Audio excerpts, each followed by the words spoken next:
Imagine living in a country that looks like a movie set. Snow-covered mountains rising straight out of the ocean, crystal blue lakes that look almost fake.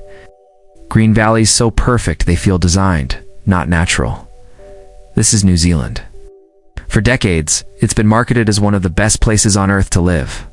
Safe streets, clean cities, a stable democracy, and some of the most breathtaking landscapes in the world. By almost every metric, this place should be a dream. But something strange has been happening here. People are leaving, not tourists, not temporary workers, actual New Zealanders. People born and raised in this country are packing their bags and quietly moving away. And most of them are going to just one place, Australia. At first glance, this makes no sense. Why would people abandon one of the most peaceful and beautiful countries on the planet? There is no war, no political collapse, no economic disaster. Yet the trend is real. Every year, thousands of young New Zealanders move across the ocean, looking for a future somewhere else. To understand why, you have to look at something most people completely ignore: geography. New Zealand is one of the most geographically isolated developed countries on Earth. It sits alone in the South Pacific. It's thousands of kilometers away from the massive population centers that drive the global economy. Europe is far. North America is far.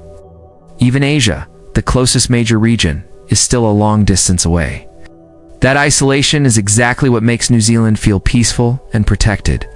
But it also creates a serious economic problem. Modern economies depend on scale. Large populations create large markets. Large markets create industries. Industries create opportunities.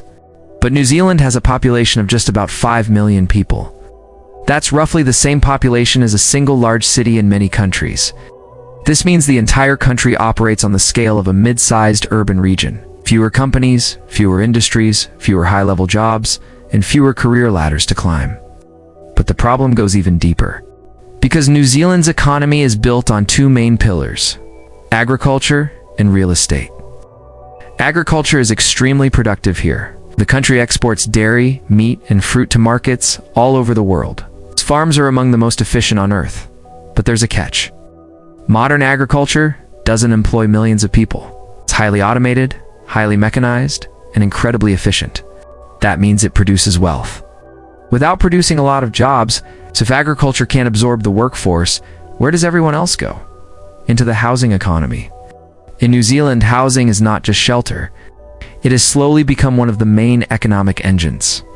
Buying homes, selling homes, financing homes, investing in homes. A huge portion of economic activity revolves around property.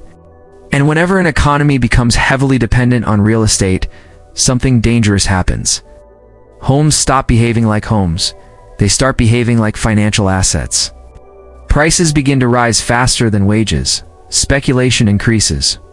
And eventually housing becomes unaffordable for the very people who live there. Which is exactly what happened in New Zealand. Despite its small population and wide open land, the country now has some of the least affordable housing in the developed world. Construction costs are high, building materials must often be imported, labor is limited, and regulations are strict. All of this pushes prices upward. For many young people, owning a home is no longer a realistic goal. But expensive housing alone doesn't explain the exodus. The real reason people leave is opportunity. New Zealand is a wonderful place to live, but it's not always the best place to build an ambitious career. If you want to work in global finance, this is not Singapore. If you want to work in cutting-edge technology, this is not Silicon Valley. If you want access to huge corporate ecosystems, this is not London. And when talented young professionals reach the ceiling of a small economy, they start looking outward. Luckily for them, the escape route is incredibly easy.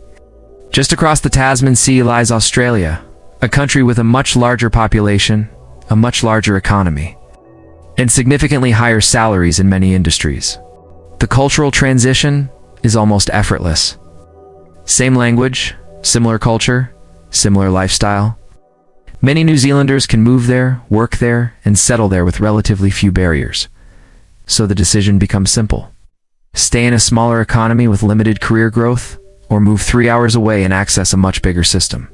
Most ambitious young people choose the second option. This creates something unusual, a first-world brain drain.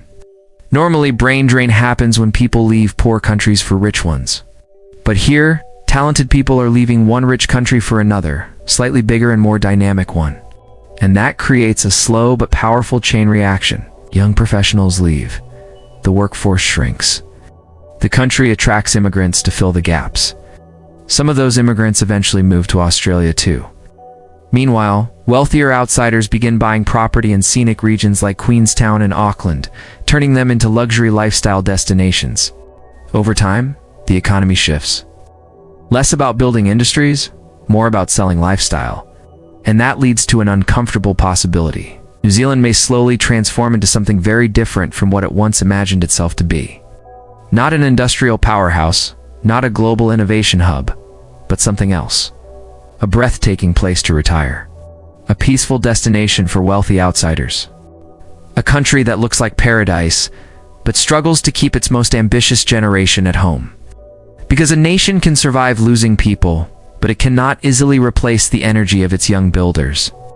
And if that energy keeps leaving, even the most beautiful country in the world can start to lose its future.